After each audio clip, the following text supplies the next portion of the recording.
So we have all been there. You're holding your iPhone and your Android buddy walks up and shoves a spec sheet in your face and says, "Bro, my phone has 24 gigabytes of RAM. Your iPhone is overpriced scam."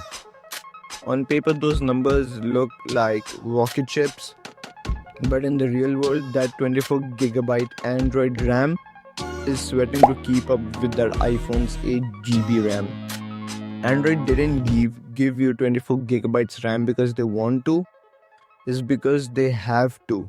Their operating system is just starving for memory just to function.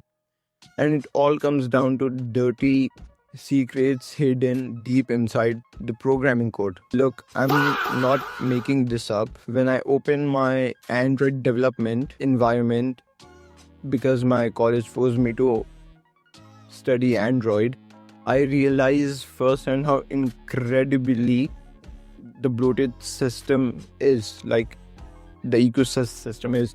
If you ever have opened Android Studio, you exactly know what I'm talking about. It's a resource eating monster. The files are incredibly complex just to get a basic app running.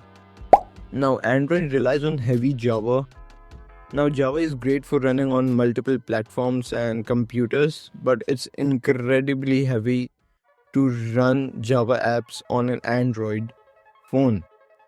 Android has to push the code through middle layers, virtual machines, just to translate it into something that the phone can understand. That layer eats RAM for breakfasts. And on the flip side, Apple uses Swift, and Swift doesn't need a middleman. It compiles directly to native machine code. It directly talks to the Apple Silicon, which is optimized for iPhone. Android has to optimize 1,000 difference of brand. Before the Android fanboys track down my IP address, if you love uncovering the real software behind tech you use every single day, hit that subscribe button. And seriously, to that one person who subscribed yesterday or whenever this video is uploaded, you have no idea what this means to me, and you're literally helping building my career step by step. So thank you. And now let's talk about the real world performance. Because Android uses Java, it relies on something called garbage collection. When you close an app, it doesn't instantly vanish. A background janitor has to come, look for memory leaks, clean it up, and for the janitor to run without eating your phone RAM, it's not happening. If an Android phone doesn't have excessive RAM, it chokes. And to that mountain, the pre-installed carriers bloatware, leaking data in the background, and your 24 gigabyte RAM phone is already fighting an uphill battle before you even launch a game. I have used both.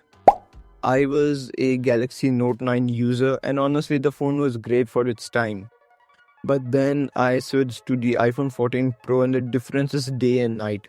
First of all, let's be real, the phone looks beautiful in the sunlight or anywhere you put it down, because Apple uses this psychology stuff in that design.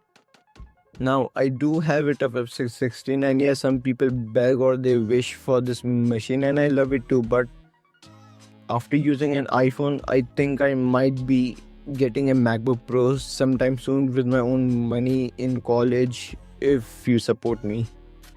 But where it actually counts in performance is when I was playing Call of Duty with my friends, and their Android phones started to turn into a literal hand warmers. They started heating up, the frame rate started dropping, and the lag begins.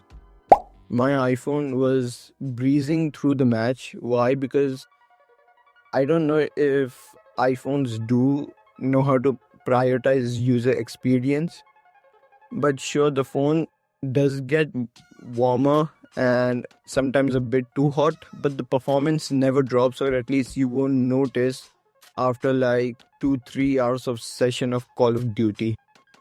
Now, Android is trying to fix unoptimized software by throwing massive amount of brute force hardware number at it. Apple doesn't need 24 gigs of RAM because their software is custom tailored to their hardware. You have a massive engine, but iPhone has perfect racing tracks. Let me know your thoughts in the comments and I'll see you in the next one.